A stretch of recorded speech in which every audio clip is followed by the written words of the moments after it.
একটা প্রশ্ন করি, আপনি কি জানেন প্রতি বছর হাজার হাজার মেধাবী শিক্ষার্থী শুধু টাকার অভাবে তাদের পড়াশোনা বন্ধ করে দিতে বাধ্য হয়।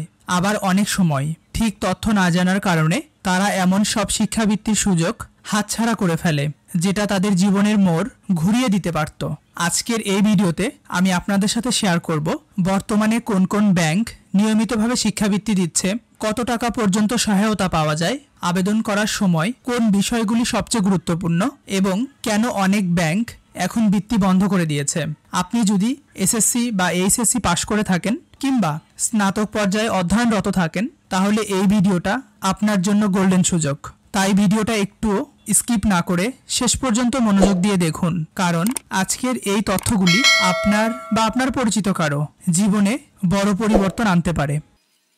বাংলাদেশের ব্যাংকগুলো বহু বছর ধরে সিএসআর বা কর্পোরেট সামাজিক দায়বদ্ধতা কার্যক্রমের অংশ হিসাবে দরিদ্র ও মেধাবী শিক্ষার্থীদের জন্য বৃত্তি দিয়ে আসছে। বর্তমানে নিয়মিতভাবে শিক্ষাবৃত্তি দিচ্ছে তিনটি ব্যাংক: রাষ্ট্রায়ত্ত সোনালী ব্যাংক, বেসরকারি শাহজালাল ইসলামী ব্যাংক এবং ডাচ বাংলা ব্যাংক লিমিটেড। এই তিনটি ব্যাংক ছাড়াও ব্র্যাক ব্যাংক লিমিটেড নিয়মিতভাবে বৃত্তি দিচ্ছে। এছাড়া আল আরাফা ও ইসলামী ব্যাংক একসময় অনেক শিক্ষার্থীকে সহায়তা করলেও এখন আর সেই কর্মসূচি চালু নেই। প্রথমেই আসি রাষ্ট্রায়ত্ত সোনালী ব্যাংক লিমিটেডের কথা। এই ব্যাংক সোনালী ব্যাংক শিক্ষাবৃত্তি নামে একটি বৃত্তি কর্মসূচি চালায়। মূলত এসএসসি পাশ করে এইচএসসিতে ভর্তি হওয়া ও এইচএসসি পাশ করে স্নাতক অধ্যয়নরত শিক্ষার্থীরা এই বৃত্তির জন্য আবেদন করতে পারে। প্রতি বছর তারা এইচএসসি পর্যায়ে প্রায় 500 জন এবং স্নাতক পর্যায়ে 350 শিক্ষার্থীকে এককালীন 10,000 টাকা করে সহায়তা দেয়। শিক্ষার্থী নির্বাচনের ক্ষেত্রে এই ব্যাংক একাডেমিক রেজাল্ট ও পারিবারিক আর্থিক অবস্থা বিবেচনা করে। প্রাথমিকভাবে মনোনীতদের তালিকা সোনালী ব্যাংক তাদের ওয়েবসাইটে প্রকাশিত করে। এরপর নির্দিষ্ট কিছু কাগজপত্র জমা দিতে হয়। তো চলো আবেদন ওয়েবসাইট থেকে কি কি কাগজপত্র লাগবে সেটা একটু দেখে নেই। প্রাথমিকভাবে মনোনীত আবেদনকারীকে নিম্নলিখিত কাগজপত্রাদি সরবরাহ করতে হবে: অনলাইন অ্যাপ্লিকেশন ফর্ম, যেটা শিক্ষা প্রতিষ্ঠান প্রধান বা তোমার বিভাগীয় প্রধান দ্বারা সত্যায়িত করতে হবে। তুমি যেখানে পড়াশোনা করছো সেই প্রতিষ্ঠান কর্তৃক অধ্যয়নরত সনদ জমা দিতে হবে। তোমার নম্বরপত্র, সার্টিফিকেট, নাগরিকত্বের সনদ এর সত্যায়িত কপি জমা দিতে হবে। জন্ম নিবন্ধন সনদ অথবা এনআইডি এর সত্যায়িত কপি জমা দিতে হবে। তোমার অভিভাবকের মাসিক আয়ের প্রত্যয়নপত্র জমা দিতে হবে। তোমার বাবা যদি চাকরিরত থাকে বা তোমার অভিভাবক যদি চাকরিরত থাকে তাহলে অফিস প্রধান কর্তৃক বেতনের প্রত্যয়নপত্র জমা দিতে হবে। তোমার অভিভাবক যদি বীর মুক্তিযোদ্ধা হয় তাহলে মুক্তিযোদ্ধার সনদ জমা দিতে হবে। আবেদনকারী যদি প্রতিবন্ধী হয় সেক্ষেত্রে প্রতিবন্ধী সনদ জমা দিতে হবে, যেটা সত্যায়িত কপি লাগবে। ক্ষুদ্র নিগোষ্ঠীর ক্ষেত্রে স্থানীয় জনপ্রতিনিধি কর্তৃক প্রত্যয়নপত্র বা সনদ জমা দিতে হবে। তৃতীয় লিঙ্গের ক্ষেত্রে উপযুক্ত কর্তৃপক্ষ কর্তৃক প্রত্যয়নপত্র বা সনদ জমা দিতে হবে। সোনালী ব্যাংকের আবেদন লিঙ্ক এবং আপডেট তথ্যের জন্য এই লিঙ্কটা আমি ডেসক্রিপশন বক্সে দিয়ে দিচ্ছি।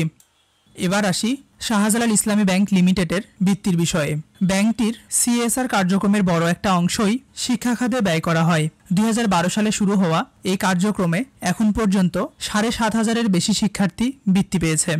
আবেদন করার যোগ্যতা: বৃত্তির জন্য আবেদনের যোগ্যতা হিসাবে বিভাগীয় শহর বা সিটি কর্পোরেশন এলাকার প্রতিষ্ঠানের ক্ষেত্রে বিজ্ঞান বিভাগে জিপিএ 5, অন্য বিভাগে জিপিএ 4.80 এবং সিটি কর্পোরেশন এলাকার বাইরে শিক্ষা প্রতিষ্ঠানের ক্ষেত্রে বিজ্ঞান বিভাগে জিপিএ 4.80 এবং অনন্য বিভাগে জিপিএ 4.50 থাকতে হবে।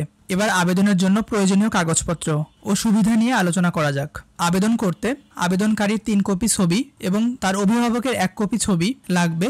স্টুডেন্ট যদি এইচএসসি পর্যায়ে আবেদন করে তাহলে তাকে এসএসসির ইনফরমেশন দিতে হবে, লাইক এসএসসির ট্রান্সক্রিপ্ট বা মার্কশিট, এসএসসির প্রশংসাপত্র, এসএসসির রেজিস্ট্রেশন কার্ড, প্রবেশপত্র ইত্যাদি জমা দিতে হবে। কিন্তু স্টুডেন্ট যদি স্নাতক পর্যায়ে অধ্যয়নরত হয় বা এইচএসসি পাশ করে সেক্ষেত্রে তাকে এসএসসি ও এইচএসসির ট্রান্সক্রিপ্ট, টেস্টিমোনিয়াল, রেজিস্ট্রেশন কার্ড ইত্যাদি জমা দিতে হবে। এছাড়া যে প্রতিষ্ঠানে অধ্যয়নরত আছে সেই প্রতিষ্ঠানের আইডি কার্ড জমা দিতে হবে, যেটা সত্যায়িত ফটোকপি হিসাবে জমা দিতে হবে। শিক্ষার্থীর জাতীয় পরিচয়পত্রের সত্যায়িত ফটোকপি জমা দিতে হবে। তার বাবা মা বা অভিভাবকের জাতীয় পরিচয়পত্রের সত্যায়িত ফটোকপি জমা দিতে হবে। অভিভাবকের মাসিক আয়ের সনদপত্র এর মূল কপি জমা দিতে হবে। পিতামাতা মৃত হলে মৃত্যু সনদের সত্যায়িত ফটোকপি জমা দিতে হবে। এখানে সুবিধার কথা বলেছে, এইচএসসি বা সমমান পরীক্ষায় উত্তীর্ণ ছাত্রছাত্রীকে জনপ্রতি আনুষ্ঠানিকভাবে 6 মাসের বৃত্তির জন্য 15,000 টাকা, বই পুস্তক পোশাক ক্রয় বাবদ এককালীন 6,000 টাকা এবং অনুষ্ঠান স্থলে আসা যাওয়ার জন্য 1,000 টাকা, সর্বমোট 22,000 টাকা প্রদান করা হবে। এবং যারা স্নাতকে অধ্যয়নরত তাদের 4 বছরের জন্য প্রতি মাসে 2500 টাকা হারে অবশিষ্ট 42 মাস পর্যন্ত, এবং যারা ডিগ্রিতে অধ্যয়নরত 3 বছর মেয়াদী কোর্সে সেই সমস্ত শিক্ষার্থীকে প্রতি মাসে 2500 টাকা হারে অবশিষ্ট 30 মাস পর্যন্ত বৃত্তির টাকা প্রত্যেক ছাত্রছাত্রীর স্ব ব্যাংক অ্যাকাউন্টে প্রদান করা হবে। আবেদন করতে এবং শিক্ষাবৃত্তি সম্পর্কে সর্বশেষ আপডেট জানতে ডেসক্রিপশন বক্সে দেওয়া লিঙ্কে ক্লিক করুন। ডাচ বাংলা ব্যাংক লিমিটেড এর শিক্ষাবৃত্তি কার্যক্রম সবচেয়ে বেশি জনপ্রিয়। 2003 সাল থেকে তারা এই কার্যক্রম চালাচ্ছে এবং এখন পর্যন্ত 65,000 এর বেশি শিক্ষার্থীকে 500 কোটিরও বেশি টাকা দিয়েছে। এর একটি বড় দিক হলো মোট বৃত্তির 90% গ্রামীণ এলাকার শিক্ষার্থীদের জন্য নির্ধারিত এবং 50% দেওয়া হয় ছাত্রীদের এসএসসি পাশ করে, এইচএসসিতে অধ্যয়নরত এবং এইচএসসি পাশ করে স্নাতক এ অধ্যয়নরত শিক্ষার্থীরা কত টাকা পায় সেই ব্যাপারটা একটু বলি। এক্ষেত্রে এইচএসসি পড়ুয়াদের 2 বছর মেয়াদে বৃত্তি দেওয়া হয়। এক্ষেত্রে প্রতি মাসে 2,500 টাকা এবং এককালীন বই ও অন্যান্য শিক্ষা উপকরণ কেনার জন্য 2,500 টাকা এবং পোশাক কেনার জন্য 1,000 টাকা দেওয়া হয়। ফলে একজন এইচএসসি পড়ুয়া বছরে সর্বমোট 33,500 টাকা পেয়ে থাকেন। অন্যদিকে স্নাতকে অধ্যয়নরত 3 থেকে 5 বছর মেয়াদে বৃত্তি দেওয়া হয়। তাদের ক্ষেত্রে মাসপ্রতি 3,000 টাকা এবং এককালীন বই ও অন্যান্য শিক্ষা উপকরণ কেনার জন্য 5,000 এবং পোশাক ক্রয়ের জন্য 1,000 টাকা বৃত্তি দেওয়া হয়। সব মিলিয়ে 1 বছরের স্নাতকের একজন শিক্ষার্থী 42,000 টাকা পান। আবেদন পুরোপুরি অনলাইনে করতে হয় এবং প্রয়োজনীয় ডকুমেন্ট স্ক্যান কপি করে আপলোড করতে হয়। এসএসসির জন্য আবেদন করতে চাইলে কি কি ডকুমেন্ট লাগবে?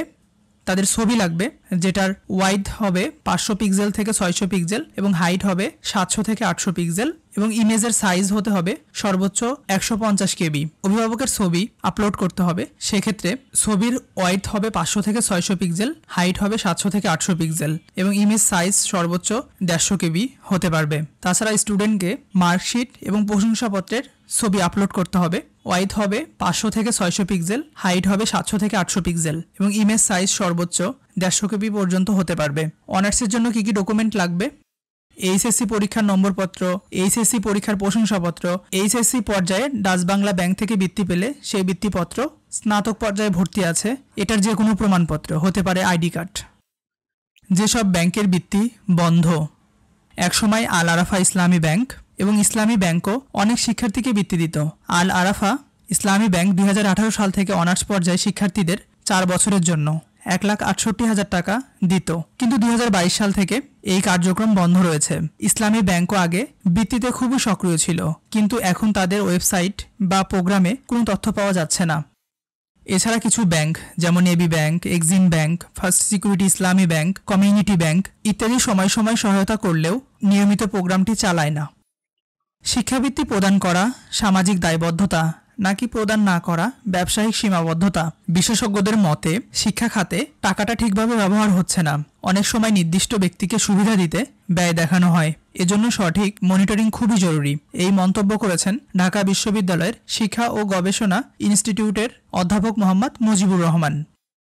কেন অনেক ব্যাংক শিক্ষাবৃত্তি বন্ধ করেছে? বাংলাদেশ ব্যাংকের নিয়ম অনুযায়ী প্রতিটি ব্যাংককে তাদের মুনাফার একটি অংশ স্বাস্থ্য ও শিক্ষা খাতে ব্যয় করতে হয়, কিন্তু সাম্প্রতিক বছরগুলোতে অনেক ব্যাংক লোকসানে পড়েছে, তাই সামাজিক দায়বদ্ধতা বা সিএচআর খরচ কমিয়েছে। বন্ধুরা, আশা করি আজকের ভিডিওতে আপনারা পরিষ্কারভাবে বুঝতে পেরেছেন এখন কোন কোন ব্যাংক নিয়মিতভাবে শিক্ষাবৃত্তি দিচ্ছে, কত টাকা দিচ্ছে, আর আবেদন করার সময় কি কি বিষয়ে খেয়াল রাখতে হবে। আর হ্যাঁ, সামনে এসএসসি 2025 ব্যাচের কিছু এবং এইচএসসি 2025 ব্যাচের সরকারি ও বেসরকারি বৃত্তির আবেদন আসবে। আমরা বৃত্তির জন্য আবেদন করার পুরো ডিটেইলস, দরকারি ডকুমেন্টস ও নির্বাচিত হওয়ার রিয়েল টিপস নিয়ে ভিডিও আনবো, যাতে আপনি বা আপনার পরিচিত কেউ সুযোগটা হারিয়ে না ফেলেন। অনেক সময় আমরা ঠিকমতো তথ্য না জানার কারণে বৃত্তির সুযোগ হাতছাড়া করে ফেলি, কিন্তু আপনি যদি এই চ্যানেলের সাথে থাকেন তাহলে এসব গুরুত্বপূর্ণ আপডেট, আবেদন পদ্ধতি এবং টিপস সবকিছুই সময় মতো পেয়ে যাবেন। আর আজকের ভিডিওর যে ব্যাংক বা শিক্ষাবৃত্তি নিয়ে আলোচনা করলাম সবগুলোর লিঙ্ক আমি ডেসক্রিপশন বক্সে দিয়ে দিব, তাই দেরি না করে এখনই চ্যানেলটা সাবস্ক্রাইব করে পাশে থাকুন। আর যদি ভিডিওটা আপনার উপকারে আসে তাহলে একটা লাইক দিন। ধন্যবাদ সবাইকে। খুব শীঘ্রই পরের ভিডিওতে আবার দেখা হবে।